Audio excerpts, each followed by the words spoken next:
Welcome everybody to our chat today. I'm very excited to have Viv Gordon with us. I think virtually everybody in the advertising and marketing world knows who Viv is.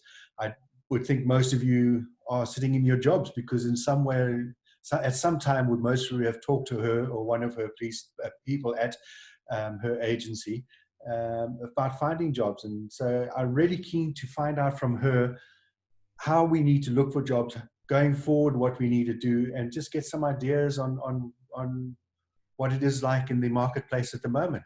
So Viv, just to get started, could you just tell us a little bit about yourself and how you actually got to become with your placement agency and got into the advertising side for what you do?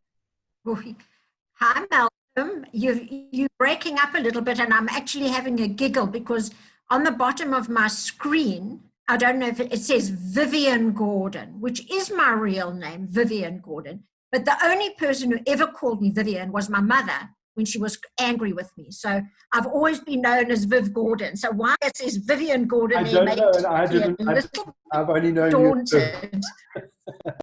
You. Exactly. So I'm looking here and saying Vivian Gordon, that's very strange. However, so I started I was an intrepid traveler and I came back from gallivanting around the world, and I popped into an agency in Johannesburg called Phillips, Bunton, Mundell and Blake. And I didn't even understand what they did. And they offered me a job there in the mid-1970s. And I, with the luck of fantastic mentors with Vicky Dodo, Daryl Phillips, Ian Blake and Owen Mundell, I spent five fantastic years at Gray Phillips in a client servicing role. And then I went across onto the marketing side with Vicky, and we worked in marketing at Dodo's and Edworks, which were very, very fashion industry, a boutique and shoe industry. So we had fantastic experience. And so it was complete fluke that I got into the industry because I really didn't understand what advertising was all about. But learning from really the best was incredible experience. So what I'm really saying here is that your mentors in the industry play a huge role in your career.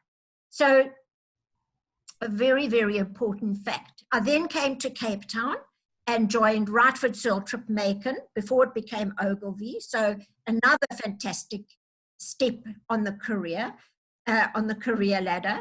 And when I had my first child, as a lot of people know in the industry, it's really a tough balancing act having children and being in the advertising industry. So I made a sideways step because I had about 10 years of industry experience and had an in-depth understanding of what everybody did.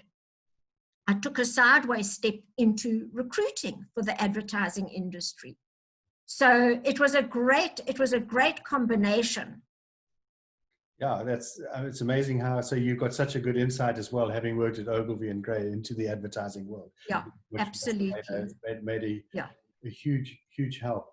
Yeah, it's always interesting. The ad industry is quite a difficult industry. You know, you've got the different sides. So you've got, as we call the creatives, called the suits, and then you've got your creative placements. When somebody's going for a job in advertising, how would you recommend that they present themselves to and their CV and things when applying for a job? Well, it really depends. If they're on the client servicing side, you know, there's a different set of requirements for that. You know, it's very much what kind of qualification you have, because to be a client service person and to not have some serious marketing knowledge puts you in a very, very difficult position, because you're very often just sitting on the fence and you become a paper pusher and a message deliverer. Unless you can actually know where to draw the line in the sand to be able to say to creative in the agency, hang on, that's not right. We're not on strategy. We need to go back to the drawing board. And in the same breath, when you go to your client, you need to be able to present your creative work with absolute authority and understanding. And if you don't have that, it's a very, very difficult position to be in. Yeah, I've seen that a lot. I mean, often, you know, you talk to the creatives and they say, oh, you know, the client service person has not understood my brief, and then this, and then the client service person says, oh, but you haven't read the brief properly from the client. And, you know, I've come across that so often, and you're in the middle of a shoot and suddenly there's a dispute between creative. Yeah, no. You really, as a client service person, you really need to be knowledgeable from a marketing point of view so that you can draw the line in the sand as well, so that you can have a point of view, one way or the other. And hopefully you don't go out to your client with the creative when you've got the wrong point of view, because by then there needs to be a consensus as to what you're presenting. And then do you look at when people are coming in for a replacement, do you look very much at qualifications and if they've got degrees, or do you look at experience more when you're putting in, if somebody's got a lot of experience, would you still be happy to move them into a creative? Yes, very much. So yes, we will very much look at qualifications, but you know, experience. But nowadays, which is really, really difficult, if somebody is now, there's a huge migration from people who work in advertising agencies who want to go onto the client side. They want to be the client. They want to be where the nub of the idea comes, where the nub of the, and what we find is on the client side, you know, with the advent of web portals and job portals, you have to have that qualification for the algorithm to let your CV go through the portal.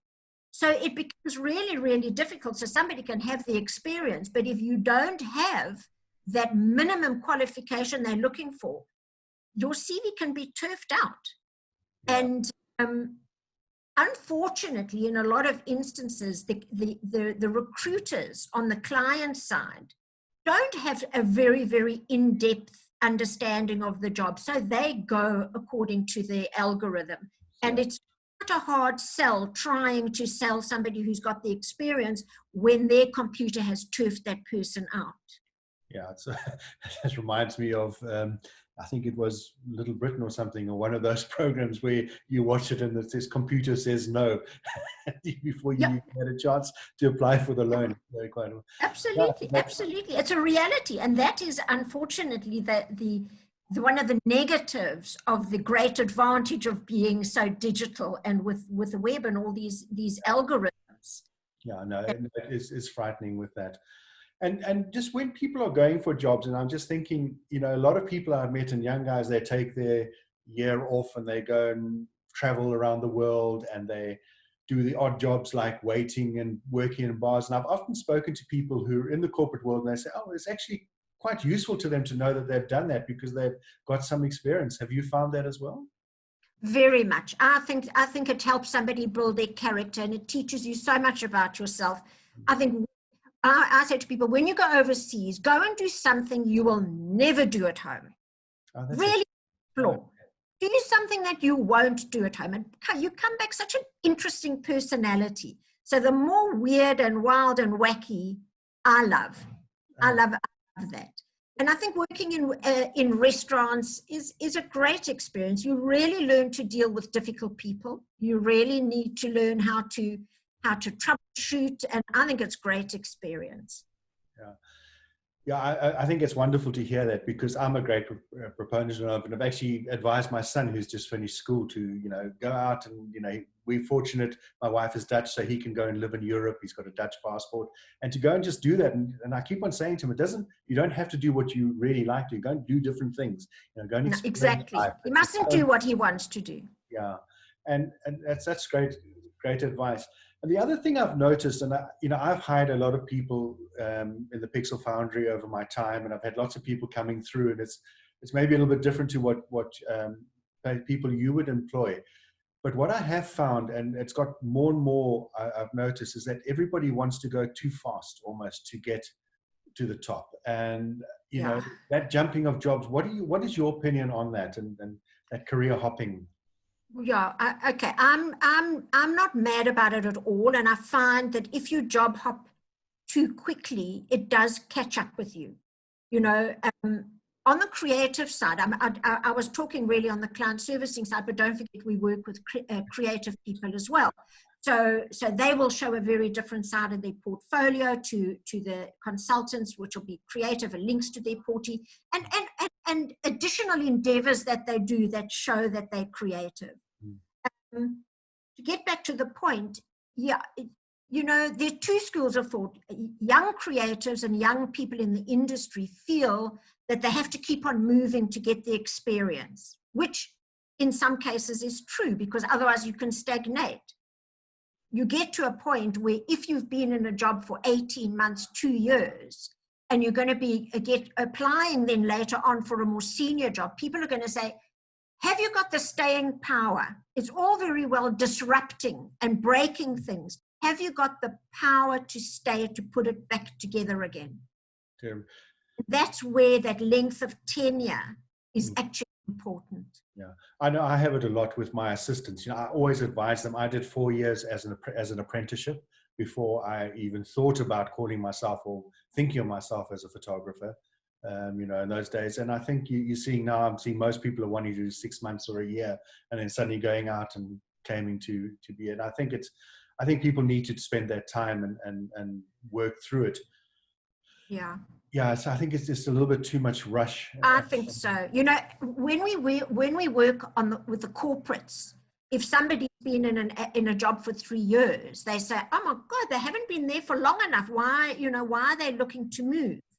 And we explain to them is if they've been 3 years in an ad agency, that is length of tenure in an agency. It is. When you're on the marketing side, on the corporate side, 3 years is nothing. Then they really expect somebody to have been 5, 6 years. You've got to balance it. You can't stay too long because you will stagnate. Yes. Yeah, it's so interesting how people move through, and I work a lot, and it's actually, I find, incredibly disruptive in the ad industry how quickly people do move, because we build up relationships with art directors and art buyers, and then they're there for a year or two, and then the next thing you know, they're gone, and then you have to restart as a freelancer, building that whole thing. So I find it a very disrupting thing. And also just looking at the advertising industry, and there's so many people at the moment who I'm finding, especially what's happening with COVID, but even before COVID, you know, if I look at the ad industry, they suddenly have a huge account and then bang, they lose that account, and you've suddenly got half the creative team out and the client service without a job, and then they need to move on. So that must be quite difficult for them to looking for jobs and finding work. But that is something, you know, from the time that I started in the industry, it's what we've lived with. Yeah. I say to people when they come to see me and they say, I'm looking for a job that offers security and safety. And I say, well, firstly, the advertising industry is not it.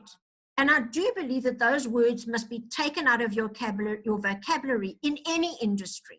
It doesn't exist anymore. The only security you have is your skill set.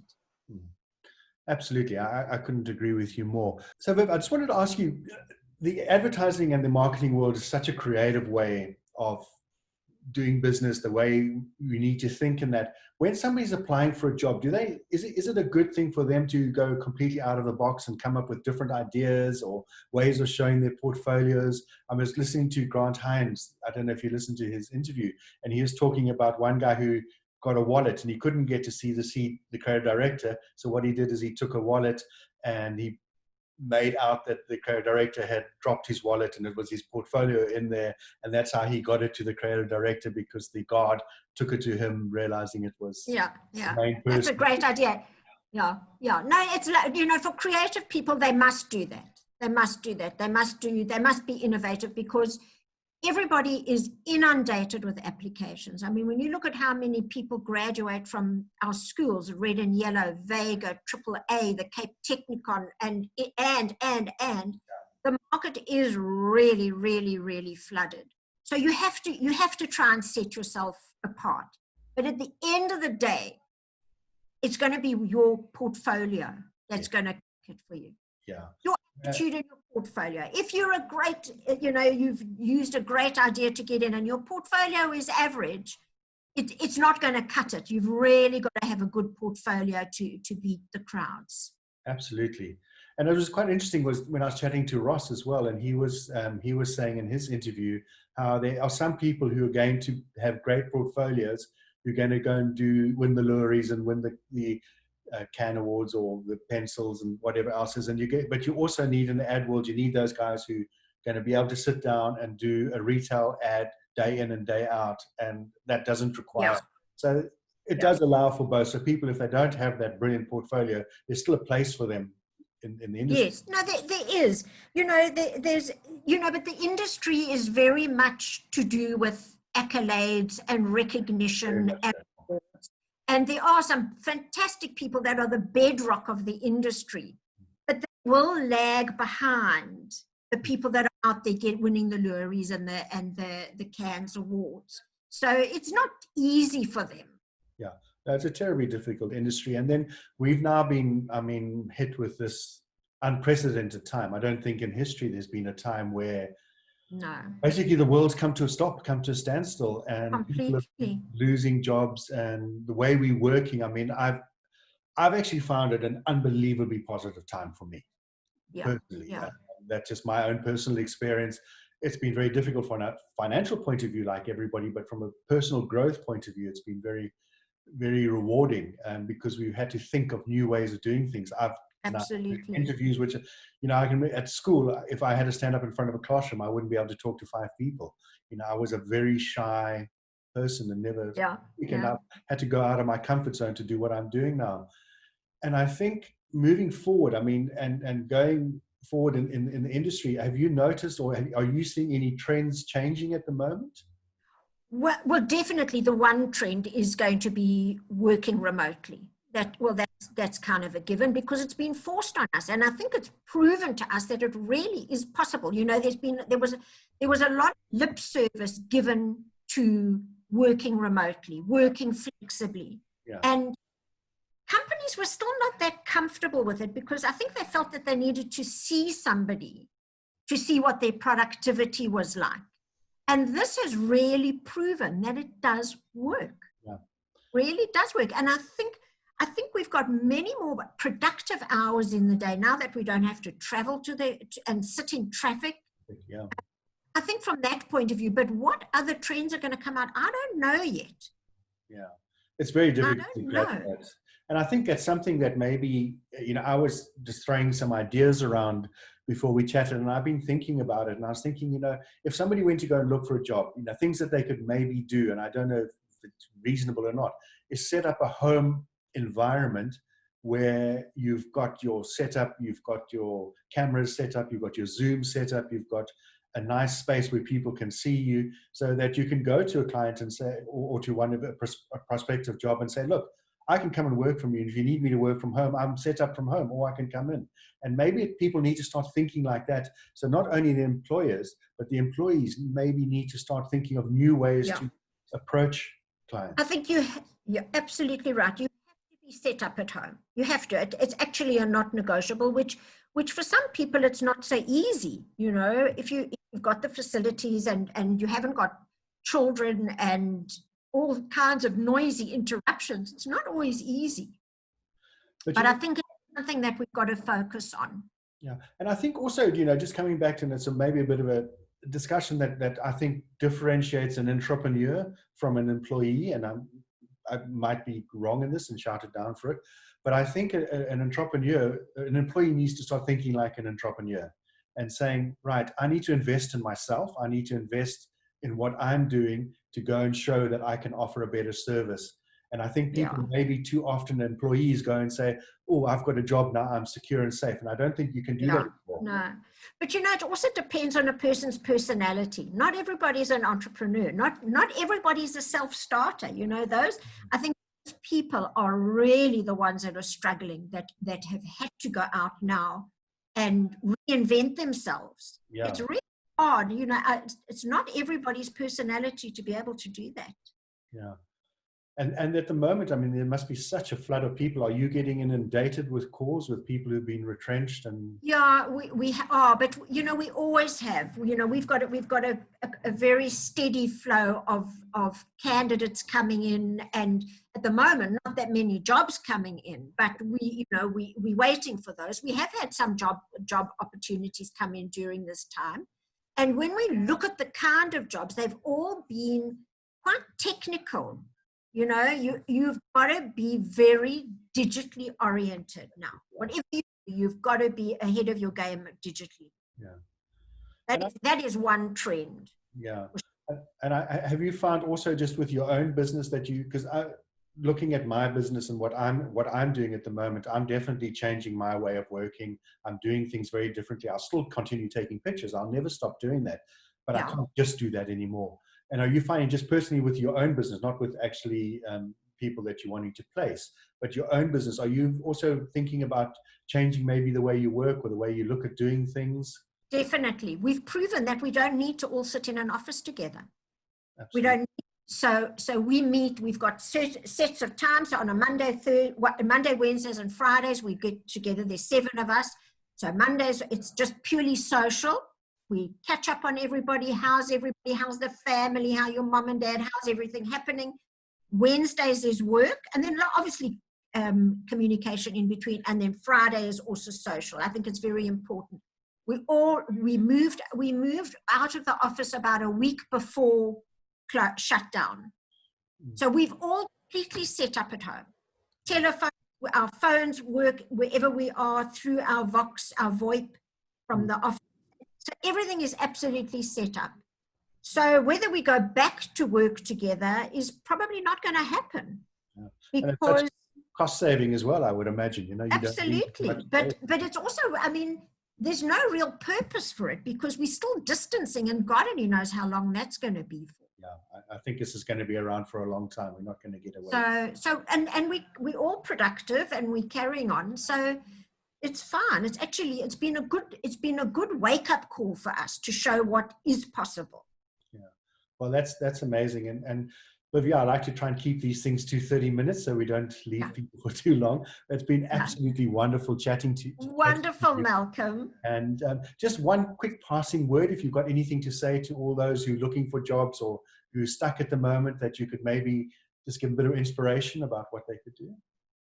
I think we will return to some level of normalcy. We don't know what that is going to be, but there will be jobs. There will be jobs. Keep your CV fluid. Don't apply for each job with the same CV. That's the one piece of advice. Keep your CV. Don't lie. Don't ever fabricate anything, but change it to answer the algorithms and the job description of what you're applying for. One CV doesn't fit all. That is absolutely, I've never thought of that. That is absolutely wonderful. And I suppose maybe because I've never applied for a job, I think, in years.